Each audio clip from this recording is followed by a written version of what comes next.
Seojun stood smoothly, his movements controlled and deliberate. He extended a hand toward me, his expression giving nothing away. "Come," he said, "we have appearances to maintain." I stared at his hand, my stomach twisting. "Now, Hanyu." The way he said my name, cold, commanding, final, left no room for argument. I took his hand. The moment our palms touched, the bond flared again, stronger this time, a rush of heat and pressure that made my breath hitch. Seojun's fingers tightened around mine, and I saw his eyes narrow just slightly. He felt it too. He led me to the center of the hall, where a space had been cleared for the ceremonial first dance. The music shifted, slowing into something traditional and haunting. Strings and drums weaving together. Seojun's hand settled on my waist, firm and possessive. His other hand held mine, his grip unyielding. "Listen carefully," he said quietly, his lips barely moving. "You're going to play this role perfectly. You're going to smile. You're going to dance. And when this is over, you're going to come home with us without a word of protest. Do you understand?" I nodded, my throat too tight to speak. "Good." We began to move, slow and measured, circling the floor in time with the music. His scent wrapped around me, burnt cedar and cold air. Overwhelming and inescapable. And beneath it, something else. Something sharp and wrong. The curse. I'd heard stories about it my whole life. How every Omega the Choi brothers bonded with had died within months. How their blood was tainted, poisoned by something ancient and unforgiving. And now I was bound to them. "You're trembling," Seojun observed, his voice devoid of sympathy. "I'm terrified," I admitted, the words slipping out before I could stop them. His gaze flickered, something unreadable passing through his eyes. "You should be." The song ended. Applause erupted around us, but I barely heard it. My legs felt weak, my hands clammy. Seojun released me, stepping back with that same controlled precision. Taemin appeared at my side, offering a mocking little bow. "My turn," he said, his smile sharp, and before I could protest, he pulled me back onto the floor. Taemin's hand was lighter than Seojun's, but no less commanding. His fingers curled around my waist with an ease that felt practiced, almost lazy, as though he'd done this 1,000 times before. But his grip was firm, possessive in a way that made my skin prickle. "Relax," he murmured, his breath warm against my temple. "You're wound so tight, I'm afraid you might snap." I couldn't relax, not with his scent flooding my senses, sharp and clean, like winter rain cutting through smoke. Not with the bond humming beneath my skin, pulling me toward him even as every instinct screamed to pull away. "I don't know how to do this," I said, my voice barely audible over the music. "Dance?" His tone was teasing, almost playful. "Or pretend you're not completely out of your depth?" My jaw tightened. "Both," he laughed softly, the sound low and rich. "At least you're honest. That's more than I can say for your stepsister." The mention of Ariam sent a spike of anger through me, hot and sharp. "I'm not her." "No," Taemin agreed, his eyes glinting with something I couldn't read. "You're definitely not." He spun me suddenly, the movement smooth and practiced, and when I stumbled slightly, his arm tightened around me, steadying me. "But you're still here, wearing her dress, dancing with her alphas. So tell me, Hanul." He leaned closer, his lips almost brushing my ear. "Are you a victim or are you complicit?" The question hit me like a slap. "I didn't choose this," I said, my voice trembling with barely restrained fury. "I didn't want this. And yet," he said, his tone infuriatingly calm, "you went through with it. You walked down that aisle, you drank the wine, you sealed the bond." His eyes searched mine, probing, dissecting. "So which is it? Were you forced, or did you save yourself the only way you knew how?" I wanted to scream at him, to shove him away and run. But his words burrowed under my skin, uncomfortable and true. Because hadn't I chosen this in a way? Hadn't I stood at that altar and said yes, even knowing what it meant? I chose survival. I whispered finally, the words bitter on my tongue. Taemin's expression shifted, something softer flickering across his face before it was gone. Then I suppose we have that in common. Before I could ask what he meant, the music ended. He released me with a small, mocking bow, his smile back in place like a mask. "Enjoy your last dance," he said, his tone light. "Minho doesn't play as nicely as we do." My stomach dropped.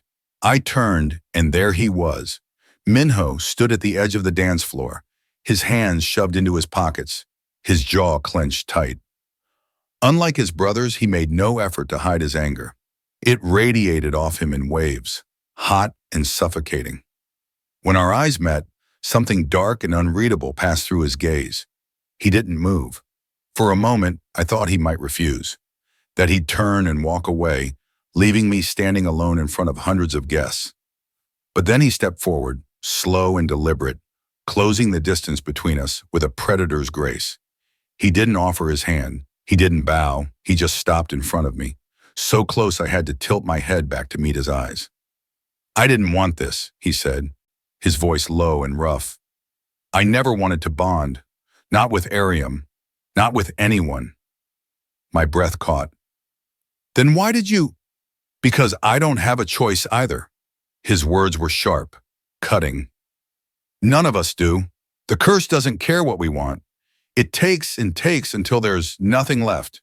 His hand shot out, gripping my wrist. Not gently, not cruelly, just firm, unyielding. "So don't stand there acting like you're the only one suffering," he continued, his eyes boring into mine. "Because you're not." The music started again, slower this time, mournful and heavy.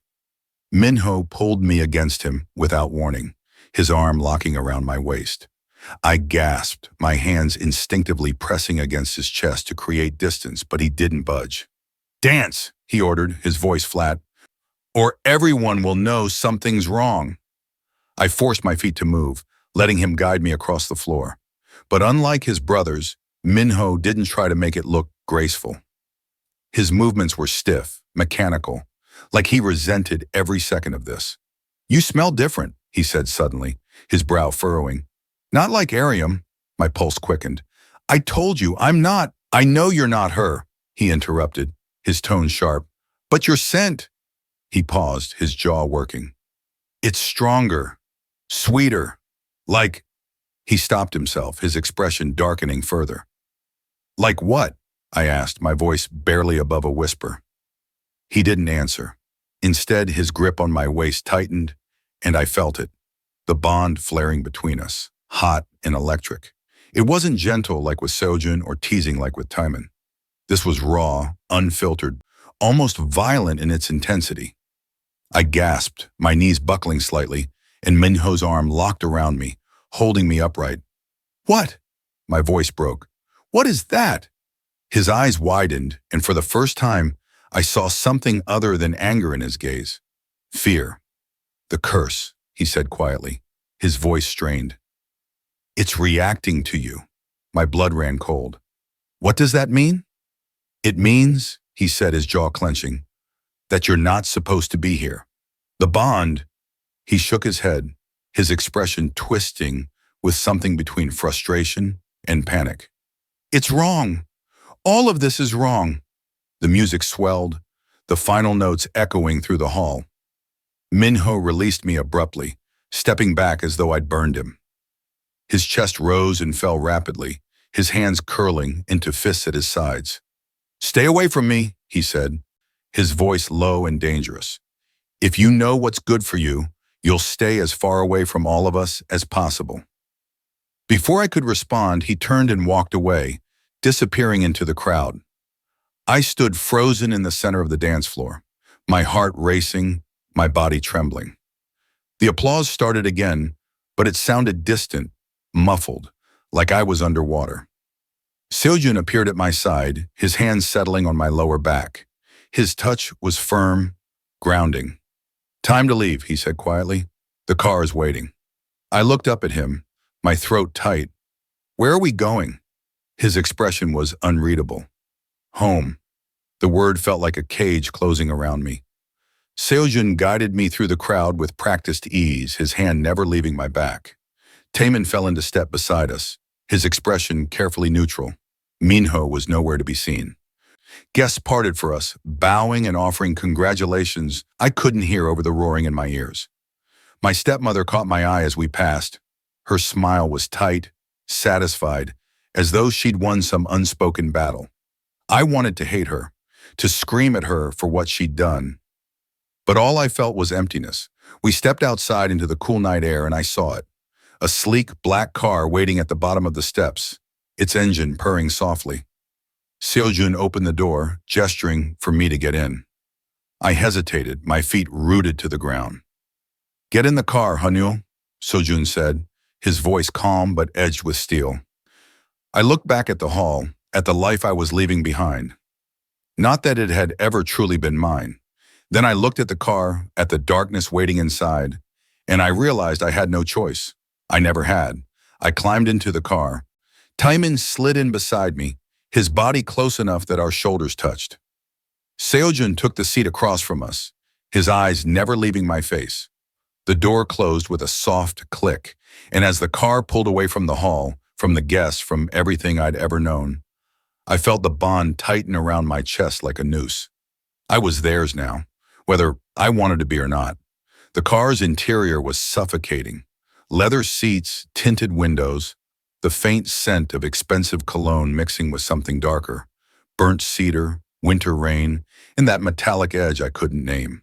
The curse, it clung to the air like smoke, pressing against my lungs with every breath. I sat rigid between Taemin and the window, my hands clasped tightly in my lap, my fingers twisted in the silk of the hanbok. The fabric felt too tight now, constricting, like it was trying to squeeze the air from my chest. Seojun sat across from me, his posture relaxed but his eyes sharp, assessing. He hadn't spoken since we'd gotten in the car, but his gaze hadn't left me either. It felt like being studied under a microscope, clinical, invasive, unyielding. Taemin, on the other hand, seemed almost comfortable. He'd stretched his arm along the back of the seat, his fingers drumming a lazy rhythm against the leather. Every so often, his hand would brush against my shoulder, feather light, and I'd flinch. He noticed. Of course he noticed. "You can relax, you know," he said, his tone light, almost conversational. "We're not going to hurt you." "Yet," Seojun added, his voice flat. My stomach twisted. "Ignore him," Taemin said, shooting his brother a look. "Seojun has a terrible sense of humor." I wasn't joking. The tension in the car thickened. I pressed myself further against the window, wishing I could disappear into the glass. "Where's Minho?" I asked quietly, my voice barely audible over the hum of the engine. "He took his bike," Taemin said. "He needed space."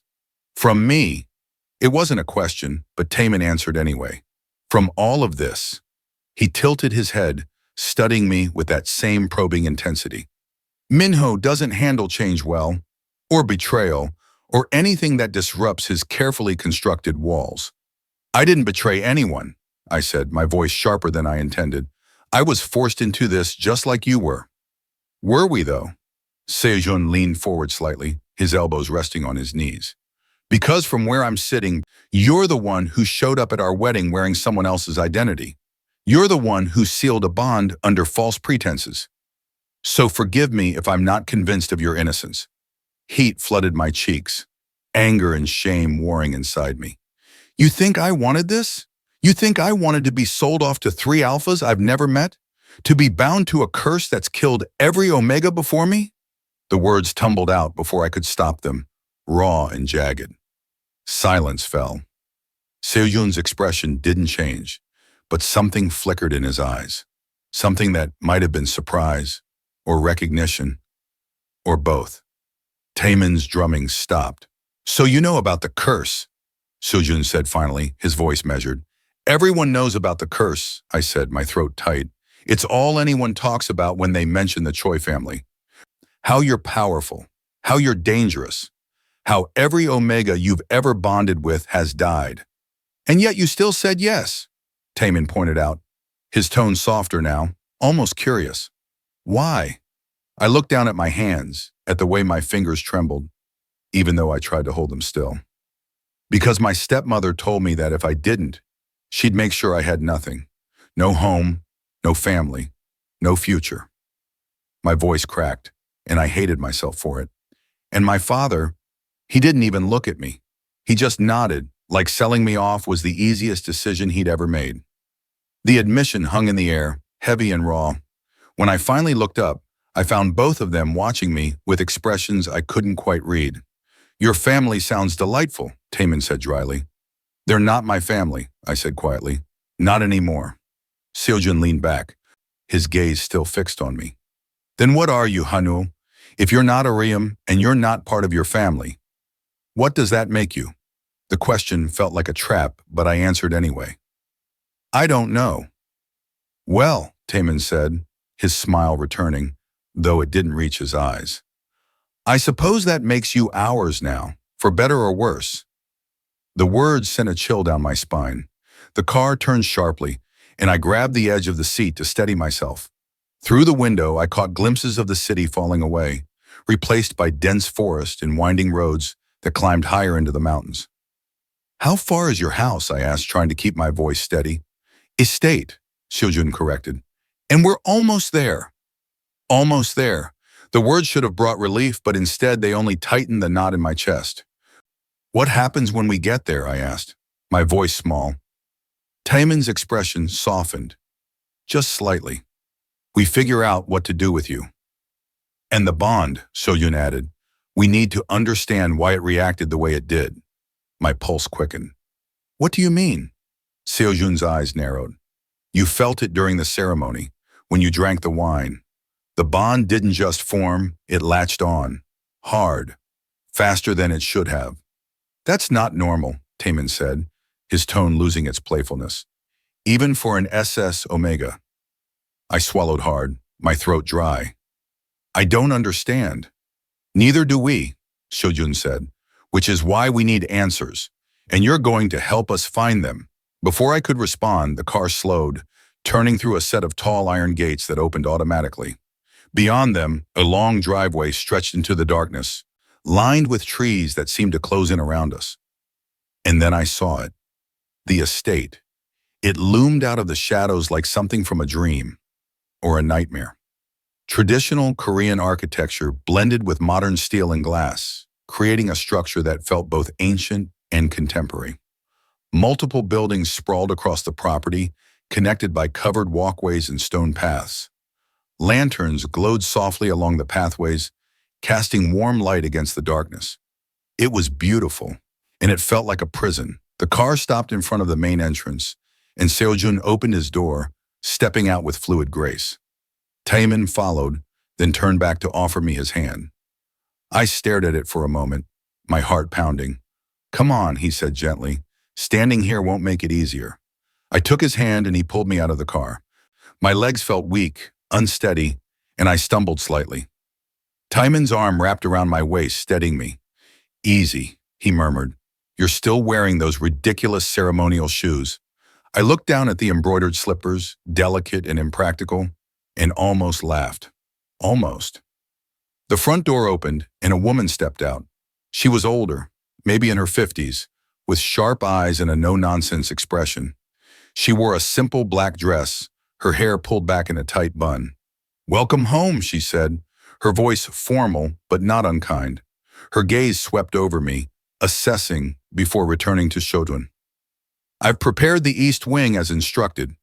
"Thank you, Mrs. Kang," Seojun said with a slight nod. Mrs. Kang's eyes lingered on me for a moment longer. "Should I prepare tea?" "No," Seojun said. "We'll handle it from here." She bowed slightly and retreated back into the house. Seojun gestured toward the entrance. "After you." I stepped inside and the warmth hit me immediately. The interior was just as stunning as the exterior. High ceilings, dark wood floors, traditional screens mixed with modern furniture. Everything was elegant, expensive, carefully curated, and completely foreign. "This way," Seojun said, leading me down a hallway. Taemin stayed close behind, his presence a constant reminder that I wasn't alone, even though I desperately wished I was. We stopped in front of a set of sliding doors. Seojun opened them, revealing a spacious room with floor-to-ceiling windows that looked out onto a private garden. A low bed sat in the center, covered in dark silk sheets. Minimal furniture, a desk, a chair, a wardrobe. Clean, simple, isolated. "This is your room," Seojun said. "You'll stay here until we decide what to do with you." I stepped inside, my chest tight. "Am I a prisoner?" "That depends," Taemin said, leaning against the doorframe. "Are you planning to run?" The question hung in the air. I wanted to say yes. I wanted to scream that I'd run the first chance I got, that I'd never stop running until I was as far from this place as possible. But the bond pulsed beneath my skin, a constant reminder that I was tethered to them now, that no matter how far I ran, I'd never truly be free. "No," I said quietly, "I'm not planning to run." "Good," Seojun said, "because if you did, we'd find you, and it wouldn't be pleasant." The threat was clear, but it was Taemin's voice that followed, softer, almost regretful. "Get some rest, Hanyo. Tomorrow's going to be complicated." They left, the door sliding shut behind them with a soft click, and then I was alone. I stood in the center of the room, staring at the closed door, at the silk sheets, at the garden beyond the windows that I couldn't reach. My hands trembled as I reached up to remove the jade clasp from my collar. It fell to the floor with a soft clink, and the sound echoed in the silence. I sank onto the edge of the bed, my body finally giving in to the exhaustion I'd been fighting all night. My chest ached, my throat burned, and my eyes stung with tears I refused to let fall. I thought of Ariam, wherever she was. Free, unburdened, happy probably. And I thought of my parents, who'd thrown me away without a second thought. But most of all, I thought of the three alphas on the other side of that door, the ones I was now bound to, the ones who might kill me, intentionally or not, because of a curse I didn't understand. I pulled my knees to my chest, wrapping my arms around them, trying to make myself as small as possible. And for the first time since this nightmare began, I let myself cry. Quietly, desperately, hopelessly. Because I knew the truth now. There was no escape. There never had been. I don't know how long I sat there, curled into myself, tears streaming down my face in silence. Time felt distorted, stretched thin like glass about to shatter. The room around me was too quiet, too still, the kind of silence that amplified every ragged breath, every hitched sob I tried to suppress. My chest ached from crying, my throat raw, but I couldn't stop. The weight of everything, the ceremony, the bond, the curse, the triplet's eyes on me like I was something to be studied and dissected. It all crashed down at once, and I had no strength left to hold it back. A soft knock interrupted the spiral. I froze, my breath catching mid-sob. My hands flew to my face, frantically wiping at the tears, trying to erase the evidence. "Hanyul?" Taemin's voice filtered through the door, quieter than before. Less mocking, almost gentle. I didn't answer. I couldn't. My voice was trapped somewhere between my chest and my throat, locked behind the tears I couldn't seem to stop. The door slid open anyway. Taemin stepped inside, and for a moment, he just stood there in the doorway, his expression unreadable. He'd removed his ceremonial robe, now dressed in a simple black shirt and loose pants. His silver piercings caught the dim light from the garden outside. His eyes found mine, and whatever he saw there made him pause. "You're crying," he said, as though stating a fact he hadn't expected. I turned my face away, shame flooding through me. "Go away." "Can't do that." He stepped further into the room, closing the door behind him. "Seojun sent me to check on you." "I'm fine." "You're a terrible liar." He moved closer, his footsteps soft against the wooden floor. "And for what it's worth, you don't have to pretend with me." The words hit harder than they should have. I wrapped my arms tighter around myself, trying to hold the pieces together. "Why are you here?" I whispered, my voice breaking. "What do you want from me?" Taemin was quiet for a moment. Then he sank down onto the floor in front of me, cross-legged, his elbows resting on his knees. The casual posture made him seem less intimidating, more human. "Honestly?" He tilted his head, studying me with those sharp, silver-flecked eyes. I don't know yet. None of us do. Then why not just let me go? The question tumbled out, desperate and raw. The bond was a mistake. You know it. I know it. Why not just? Because it's not that simple. His voice was firm but not unkind. The bond doesn't care about mistakes. Once it's sealed, it's permanent. Breaking it would kill you, and probably us too. My blood ran cold. What? You didn't know? It wasn't a question. He sighed, running a hand through his dark hair. Of course you didn't. Why would they tell you anything useful? Tell me now, I said, my voice trembling. Please. Taemin's jaw tightened. When three alphas bond with one omega, the connection is intense. It's not just emotional or physical, it's biological. Our pheromones sync, our instincts align. If the bond is severed through rejection, abandonment, or death, it doesn't just fade, it tears. And that tearing, he paused, his expression darkening. It can destroy everyone involved. I felt the room tilt. So I'm stuck. Forever. So are we. His eyes met mine, and for the first time, I saw something other than amusement or mockery in his gaze. Resignation. We're all trapped in this, Hanul. The only difference is, we knew what we were walking into. You didn't. The admission hung between us, heavy and undeniable. I hate this, I whispered, fresh tears burning at the corners of my eyes. I hate that I don't have a choice. I hate that my family threw me away like I was nothing. I hate that I'm bound to three people who don't even want me. Hey, Taemin's voice was softer now. He shifted closer, close enough that I could feel the warmth radiating from him. We don't hate you. Angry? Yes. Confused? Absolutely. But hate? He shook his head. That's not what this is. Then what is it? I looked up at him, my vision blurred with tears. Because it doesn't feel like anything good.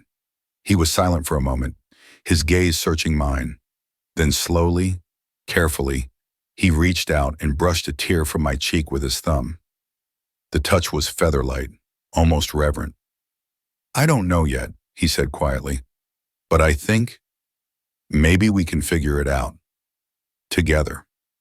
The kindness in his voice broke something inside me.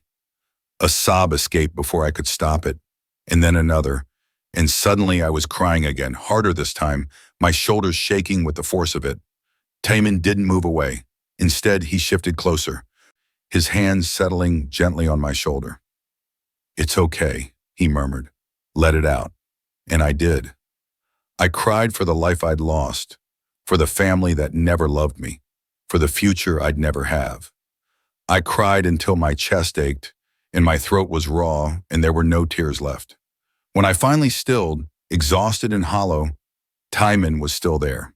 His hand remained on my shoulder, steady and warm, an anchor in the chaos.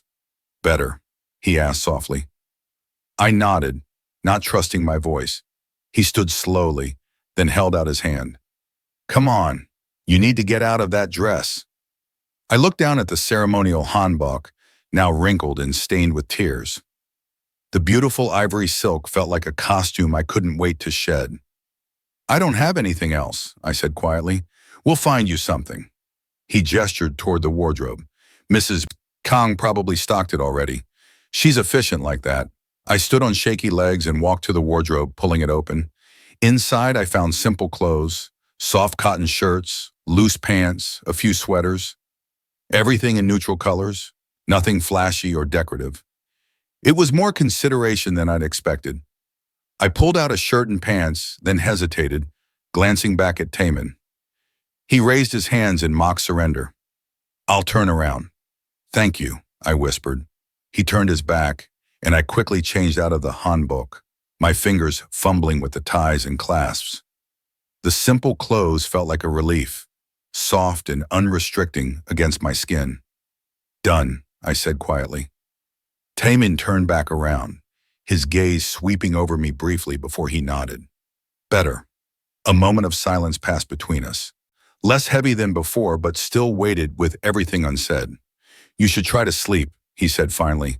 Tomorrow's going to be difficult. Seojun will want answers. And Minho, he trailed off, his expression tightening. Just be prepared. For what? For him to be angry, for him to push you away, for him to say things he doesn't mean because he's terrified of what this bond might do to you. Taemin's eyes softened. Minho's lost people before, more than any of us. The curse hits him hardest. My chest tightened. How many Omegas have there been? 3, Taemin said quietly. Before you? 3. 3 lives lost to whatever darkness clung to this family. And now I was the 4th. Get some rest, Hanyo. Taemin moved toward the door, then paused, looking back at me. And for what it's worth, I'm glad you're not Ariam. Before I could respond, he slipped out, the door sliding shut behind him with a whisper. I stood alone in the center of the room again, but somehow it felt less suffocating than before. I walked to the bed and sank down onto the silk sheets, pulling my knees to my chest once more. But this time I wasn't crying. I was thinking about the bond, about the curse, about 3 alphas who were just as trapped as I was, and about the impossible choice ahead of me: fight this bond or learn to survive it. I sat on the edge of the bed, staring at the closed door where Taemin had disappeared. 3 Omegas before me, all dead. The words circled in my mind like vultures, picking at the fragile hope I tried to build. My fingers twisted in the soft cotton of the shirt I changed into, grounding myself in the sensation, in something real and tangible. Outside the window, the garden was dark, illuminated only by the soft glow of stone lanterns. The trees swayed gently in a breeze I couldn't feel from inside this room. I should sleep. Taemin had said as much. But my mind wouldn't stop racing, wouldn't stop cataloging every detail, every word, every look that had passed between us tonight. A sound broke through the silence. Footsteps in the hallway, measured and deliberate. They stopped outside my door. My breath caught. I waited for the knock, for Taemin's voice again, or maybe Seojun's cold command. Instead, the footsteps continued past my room, fading down the corridor. I released a breath I hadn't realized I was holding. Then I heard it. Raised voices, muffled by walls and distance, but unmistakable. Anger threaded through every syllable. I stood slowly, my heart hammering. I shouldn't eavesdrop. I should stay here, stay quiet, stay out of their way. But my feet moved toward the door anyway. I slid it open just a crack, the cool air from the hallway brushing against my face. The voices were clearer now, coming from somewhere deeper in the estate. Can't just ignore this, Seojun. Minho's voice, rough and furious. You felt it. We all felt it. The bond reacted wrong. I'm aware. Seojun's tone was clipped, controlled. Which is why we need to approach this carefully. Carefully? Minho's laugh was harsh, bitter. 3 Omegas are dead because we approach things carefully. Because we followed the rules, did what we were supposed to do, and the curse took them anyway. My chest tightened. I pressed closer to the doorway, straining to hear. This isn't the same, Taemin's voice cut in, calmer but edged with tension. Hanul is an SS Omega, Minho interrupted. Do you know what that means? It means his scent is stronger. His pheromones are more potent. It means the curse will latch onto him faster, harder, and when it kills him, and it will kill him, it's going to hurt more than any of the others. Silence fell, heavy and suffocating. I couldn't breathe. My hand gripped the door frame so tightly my knuckles turned white. We don't know that, Seojun said finally, his voice quieter now. The circumstances are different. He wasn't chosen. He was forced into this bond. Maybe that changes things. Or maybe it makes it worse.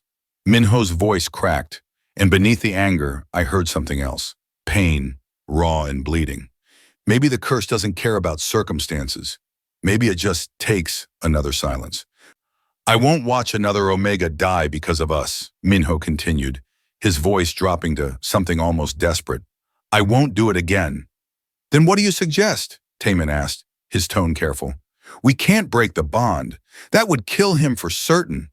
And us. I know that. Minho's frustration bled through every word. I just, I don't know. I don't know how to fix this. We figure it out, Seojun said firmly. Together, like we always do. Together, Minho repeated, the word heavy with disbelief. Right, because that's worked so well before. Footsteps again, sharp and angry, moving away from wherever they'd been standing. A door slammed somewhere in the distance. I stumbled back from my door, my heart racing, my mind spinning. I pressed my back against the wall, sliding down until I was sitting on the floor. My knees pulled to my chest. The curse will latch on to him faster, harder. I won't watch another Omega die because of us. The words replayed over and over, each repetition driving the reality deeper into my bones. I was going to die. Not eventually. Not someday in the distant future. Soon. Because of a curse I didn't understand, tied to 3 alphas I hadn't chosen. A soft knock made me flinch. Hanyul?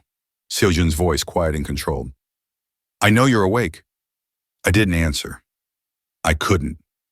The door slid open and he stepped inside, his silhouette backlit by the hallway light. He paused when he saw me on the floor, something flickering across his expression before it smoothed back into neutrality. You heard, he said. Not a question. I nodded, not trusting my voice. He closed the door behind him and moved closer, then lowered himself to sit on the floor across from me. The gesture was unexpected. This powerful, intimidating alpha choosing to meet me at eye level rather than tower over me. How much? He asked. Enough. My voice came out hoarse, barely above a whisper. Enough to know I'm the 4th. Enough to know the others died. Enough to know I'm next. Seojun's jaw tightened. You're not next. You don't know that. No, he admitted, his dark eyes holding mine. I don't, but I'm going to do everything in my power to make sure you survive this. Why? The question burst out before I could stop it. Why would you care? You didn't want me. You wanted Arium. I'm just the replacement, the mistake, the stop. His voice was sharp, cutting through my spiral. You are not a mistake. I laughed, the sound bitter and broken. Then what am I? He was quiet for a moment, his gaze searching mine. You're someone who was forced into an impossible situation.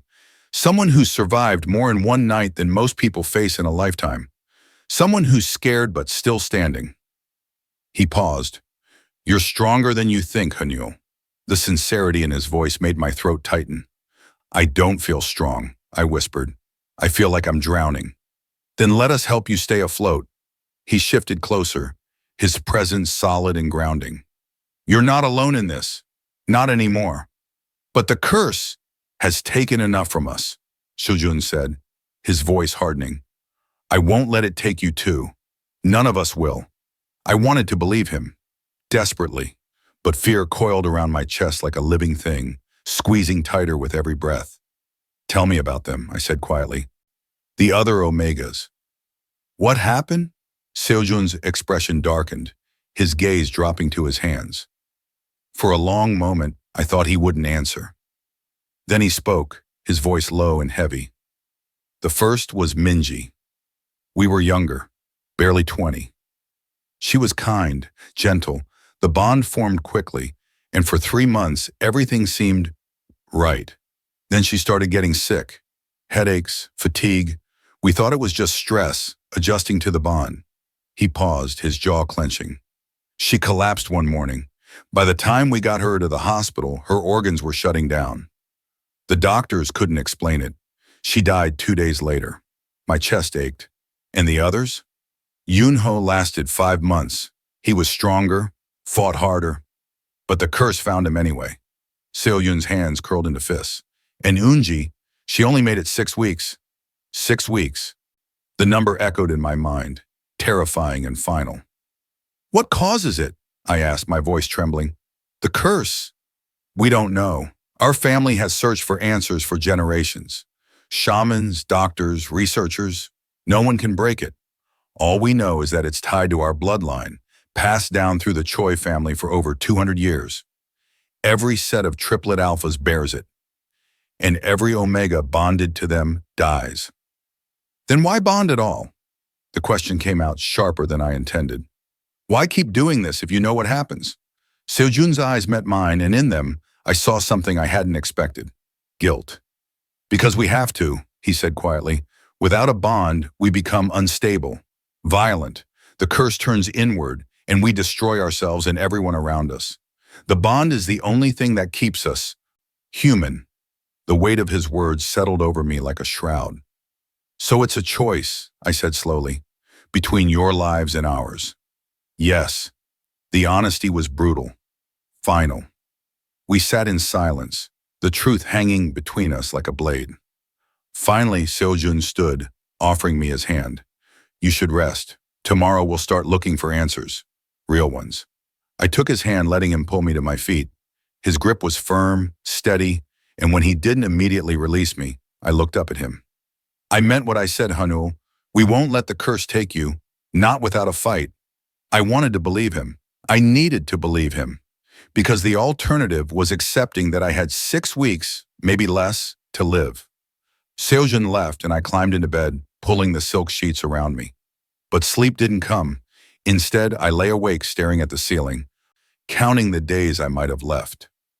I lay in the darkness, staring at the ceiling until the wooden beams blurred into shadows.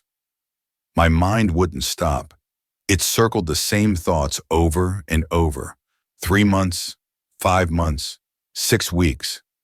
Numbers that felt both impossibly far away and terrifyingly close. Each breath I took felt borrowed, stolen from a future that might not exist. The bond pulsed beneath my skin, a steady rhythm that matched my heartbeat. It didn't feel dangerous. It didn't feel like death. It felt alive, insistent, like a thread connecting me to something I couldn't see but couldn't escape. I turned onto my side, pulling the sheets tighter around me, trying to find comfort in the softness. But the bed felt too large, too empty, too cold. A sound broke through the silence, soft footsteps in the hallway, hesitant and careful. They stopped outside my door. I held my breath, waiting. A pause, then a quiet knock, so gentle I almost thought I'd imagined it. Hanul? Minho's voice, rough and low. Are you awake? My heart stuttered. Of all 3 brothers, he was the last one I expected. I sat up slowly, the sheets pooling around my waist. Yes. The door slid open, and he stood in the doorway, backlit by the dim hallway light. He'd changed too, wearing a simple white shirt and dark pants, his hair damp as though he'd just showered. His hands were shoved deep in his pockets, his shoulders tense. For a moment, he just stood there, not moving, not speaking. Can I come in? He asked finally, his voice quieter than I'd ever heard it. I nodded, not trusting my voice. He stepped inside and closed the door behind him, then leaned against it, his gaze fixed on the floor rather than on me. Silence stretched between us, heavy and uncomfortable. I'm sorry, he said suddenly, the words rushing out like he'd been holding them back too long. For earlier, at the reception. For what I said. I pulled my knees to my chest, wrapping my arms around them. You told me to stay away from you. I did. His jaw clenched. Because I'm terrified of what will happen if you don't. The raw honesty in his voice made my chest ache. I heard you, I said quietly. Arguing with your brothers. I heard what you said about the curse. His head snapped up, his eyes meeting mine for the first time. They were dark, haunted, filled with a pain that looked like it had been there long before I arrived. Then you know why I can't. He stopped himself, shaking his head. I watched them die, Hanul. All 3 of them. Minji, Junho, Unji. I held their hands while the life drained out of them, and there was nothing I could do. Nothing any of us could do. His voice cracked on the last word, and I saw the way his hands trembled before he shoved them back into his pockets. I can't do that again, he continued, his voice barely above a whisper. I can't watch you fade away, knowing I'm the reason, that we're the reason. I swallowed hard, my throat tight. You didn't choose the curse. No, but I chose to bond. Every time I thought maybe it would be different. Maybe we'd find a way. And every time, he broke off, turning his face away. Every time I was wrong. The silence that followed felt like standing on the edge of a cliff. Minho, I said softly, and he flinched at the sound of his name. Look at me. He hesitated, then slowly turned his gaze back to mine. I'm scared too, I admitted, my voice trembling. I'm terrified, actually, but I'm already bonded to you, to all of you. Running away, pushing each other away, it won't change that. It won't save me. I know, the words came out choked. But maybe if I keep my distance, if I don't let myself… He stopped again, his jaw working. Let yourself what? He closed his eyes, his shoulders sagging. Care. The single word hung in the air between us, vulnerable and raw. I climbed out of bed slowly, my bare feet silent against the wooden floor. Minho's eyes snapped open as I approached, his body tensing. What are you doing? He asked, his voice strained. I don't know, I said honestly, but I can't let you stand there hating yourself for something you can't control. I stopped in front of him, close enough that I could see the exhaustion etched into his features, the shadows under his eyes, the way his hands were still clenched into fists in his pockets. You're not a monster, Minho. The curse doesn't make you one. Doesn't it? His voice was bitter. Every Omega we've bonded with has died because of us. Because of what we are. How is that not monstrous? Because you're trying to stop it, I said quietly. Because you feel guilty. Because you care enough to push me away to protect me, even though it's killing you inside. I took a breath. Monsters don't do that. His eyes searched mine, desperate and lost. You don't understand what you're saying.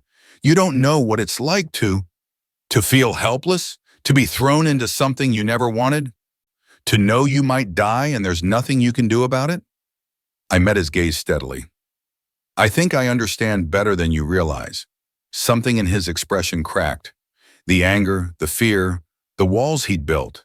They all fractured, and what lay beneath was grief so deep it looked like drowning.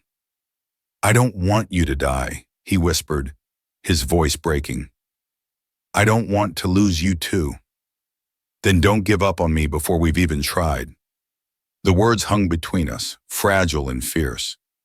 Minho's hand lifted slowly, hesitantly, as though he was fighting against his own instincts. His fingers brushed against my cheek, featherlight, trembling. You shouldn't trust me, he said, his voice rough. Maybe not, I whispered. But I don't think I have a choice anymore. His thumb traced along my jaw, and I felt the bond flare between us, hot and electric, demanding and undeniable. It wasn't gentle like with Seojun, or playful like with Taemin. This was raw, unfiltered, desperate. Hanyul, he breathed, my name a prayer and a warning all at once. I didn't pull away.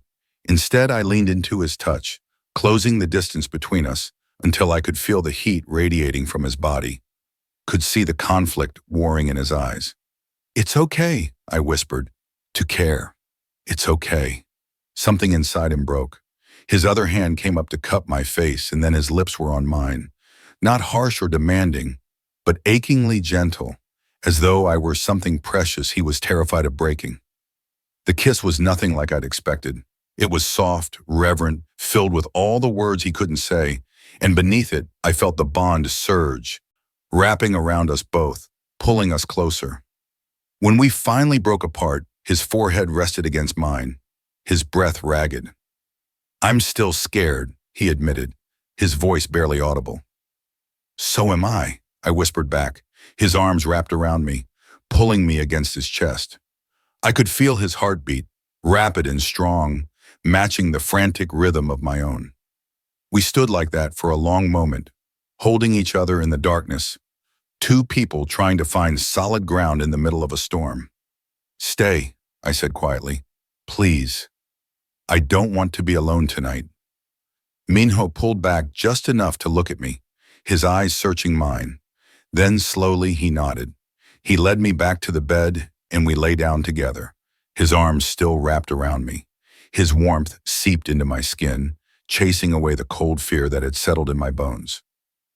"I won't let the curse take you," he murmured against my hair. "I swear it." I wanted to believe him. I needed to believe him.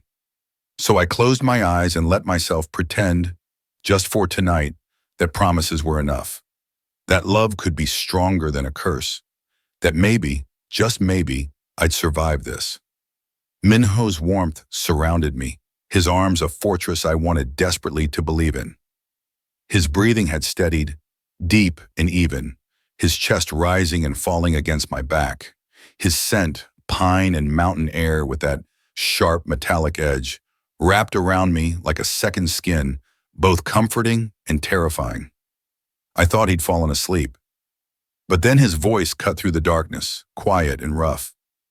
"The first time I felt the bond break, I was 22. I stilled, afraid that moving might stop him from speaking. "Minji," he continued, his breath warm against the back of my neck. "She was light.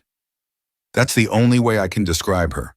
She laughed at everything, even when things were dark, especially when things were dark." His arms tightened around me. "When she started getting sick, she kept smiling, kept telling us she was fine, that it was just a cold, just stress, just anything but what we all knew it was." My chest ached. I wanted to turn around, to see his face, but I stayed still, letting him speak. "The night she died, she grabbed my hand and told me it wasn't my fault, that she'd chosen this, chosen us, and she didn't regret it." His voice cracked. "She died lying, and I let her because I couldn't stand to see the truth in her eyes." Tears burned behind my closed lids. Junho was different. He fought, he screamed at us, blamed us, hated us for what was happening to him. And maybe that was easier, in a way. At least he was honest. Minho's fingers traced absent patterns on my arm. Unji just faded, quietly, like she was already a ghost before she stopped breathing. I finally turned in his arms, needing to see him. His eyes were wet, reflecting the dim light from the garden, and the vulnerability there made him look younger, more human. "I'm sorry," I whispered, knowing the words weren't enough, but needing to say them anyway. "Don't be sorry." His hand came up to cup my cheek, his thumb brushing away a tear I hadn't realized had fallen. "Just survive. Please. That's all I'm asking." "I'll try," I promised, my voice barely audible. His lips found mine again, softer this time, slower. It wasn't desperate like before. This was different. A promise sealed in touch, in breath, in the space between heartbeats. When we broke apart, he pulled me close again, tucking my head under his chin. "Sleep," he murmured. "I'll be here." And for the first time since arriving at this estate, I felt safe enough to close my eyes. But sleep didn't last. A sound jerked me awake, sharp and sudden. My eyes flew open, my heart hammering. Minho's arms were still around me, but his body had gone rigid, tension coiling through every muscle. "What?" I started, but he pressed a finger to my lips, silencing me. Voices, raised and angry, coming from somewhere close. "Can't believe you did this!" Taemin's voice sharp with fury. "Behind our backs?" "I don't answer to you," Minho shot back. "Wait, no, that wasn't possible. Minho was here in bed with me." My blood ran cold as realization hit. The voices were coming from the hallway, right outside my door. Minho released me and sat up, his expression darkening. I scrambled upright beside him, pulling the sheets around myself, even though I was fully clothed. The door slammed open. Seojun stood in the doorway, his eyes blazing with cold fury. Behind him, Taemin looked equally furious, his jaw clenched tight. "Get out of that bed," Seojun said, his voice dangerously quiet. "Now." Minho stood slowly, deliberately placing himself between me and his brothers. "You don't get to order me around." "Like hell I don't." Seojun stepped into the room, his presence filling the space like a thunderstorm. "What were you thinking? Coming here, being alone with him?" "Comforting him," Minho interrupted, his voice hard. "Something you two were too busy strategizing to do." Comforting? Taemin's laugh was harsh. Is that what we're calling it now? Heat flooded my cheeks. Nothing happened. Doesn't matter what happened. Seojun cut in, his gaze never leaving Minho. What matters is that you put him at risk. The bond is unstable. We don't know how it reacts to individual contact versus collective. You could have triggered something. Or maybe I gave him what he actually needed. Minho snapped. Someone who treated him like a person instead of a problem to solve. The accusation hung in the air, sharp and cutting. Seojun's expression didn't change, but something flickered in his eyes. Hurt, maybe, or guilt. We're trying to keep him alive, Seojun said, his voice dropping lower, more dangerous. Something you seem to have forgotten in your rush to play hero. Hero? Minho's voice rose. I'm the only one who's being honest with him. You're treating this like a business transaction, and Taemin's making jokes like this is all some game. That's not fair, Taemin said, his playful mask slipping to reveal something raw beneath. We're all trying to figure this out. Then maybe try treating him like he matters. Minho's hands clenched into fists. Instead of like he's just another Omega, we're going to fail. The words detonated like a bomb. Silence crashed down, suffocating and absolute. Seojun's jaw worked, his control visibly fraying. Get out. No. Get out. Each word was punctuated with barely restrained fury. Before I make you. Minho didn't move. I'm not leaving him alone. He's not yours to protect, Seojun said coldly. He's bonded to all of us, which means you don't get to make unilateral decisions about his well-being. And you do? Minho shot back. Because so far, all you've done is terrify him and treat him like a liability. I couldn't take it anymore. Stop! All three of them turned to look at me, and I realized I was standing now, trembling with anger and fear and exhaustion. Just stop, I said again, my voice breaking. I'm right here. Stop talking about me like I'm not. Seojun's expression hardened. This doesn't concern. It concerns me more than anyone. I cut him off, my hands shaking. I'm the one whose life is on the line. I'm the one bound to all three of you. So don't you dare tell me this doesn't concern me. Taemin's eyes widened slightly, surprise flickering across his face. You want to know what I need? I continued, the words pouring out. I need honesty. I need to understand what's happening to me. And yes, I needed someone to hold me tonight because I was terrified and alone and convinced I was going to die. My voice cracked. Minho gave me that. What did you two give me? A lecture about the bond and a warning to stay in my room? Seojun's jaw tightened, but he said nothing. I'm not choosing sides, I said, forcing myself to meet each of their gazes. But I'm also not going to let you fight over me like I'm property. I'm a person, and if we're going to survive this, if I'm going to survive this, we need to figure out how to work together. Silence fell again, but it felt different now. Less explosive, more raw. Taemin was the first to speak, his voice quieter than before. You're right, we're acting like children. Speak for yourself, Seojun muttered, but the edge in his voice had softened. Minho's shoulders were still tense, but he nodded slowly. I'm sorry. I shouldn't have come here without discussing it first. But you're not sorry for being here, Seojun observed, his tone unreadable. No, Minho said firmly. I'm not. Seojun studied him for a long moment, then shifted his gaze to me. Something complicated passed through his expression. Frustration, yes, but also understanding. Maybe even respect. Fine, he said finally. But from now on, we make decisions together. All of us, including Hanul. The use of my name, said without hesitation or coldness, made something in my chest loosen. Agreed, Taemin said. Minho nodded. They all looked at me. Agreed, I whispered. Seojun exhaled slowly, running a hand through his hair.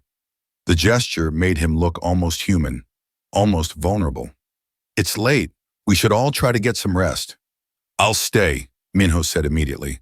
Seojun's eyes narrowed, but before he could argue, Taemin cut in. Then we all stay. I blinked. What? He's right. Taemin's gaze was steady, serious in a way I hadn't seen before. If the bond is unstable, maybe being together helps stabilize it.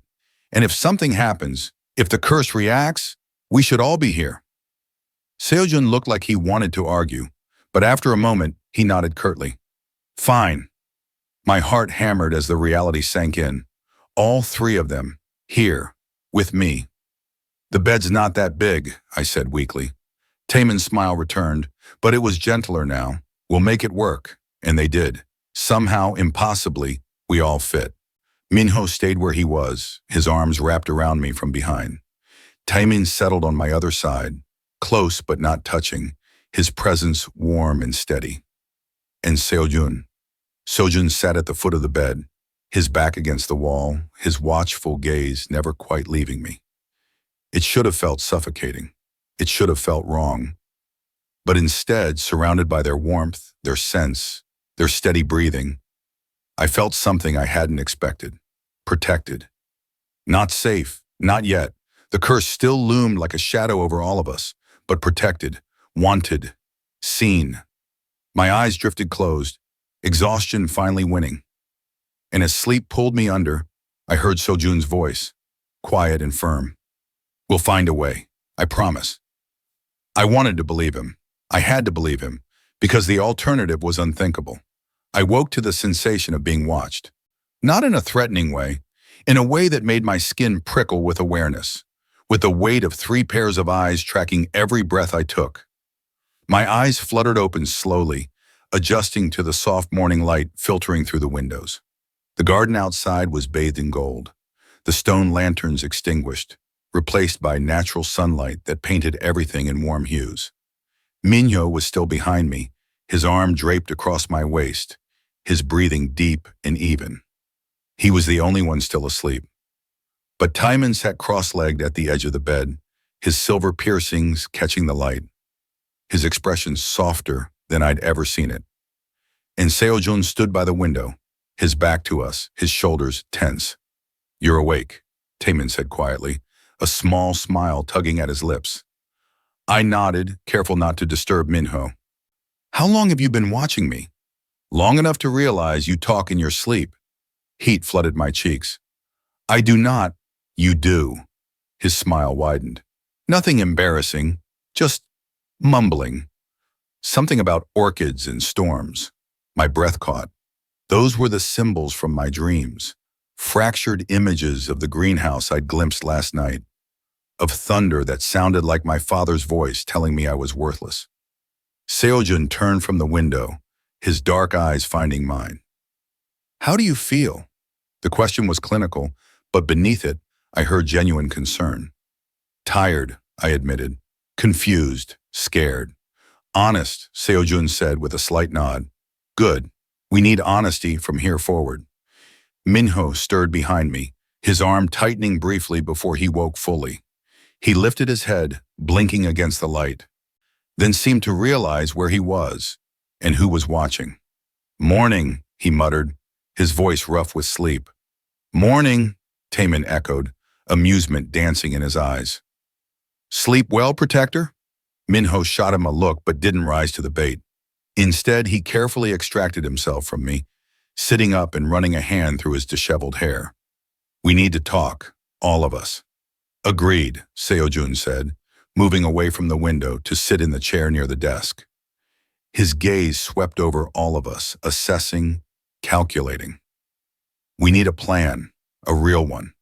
To break the curse, I said, my voice steadier than I felt. To understand it first, Seojun corrected.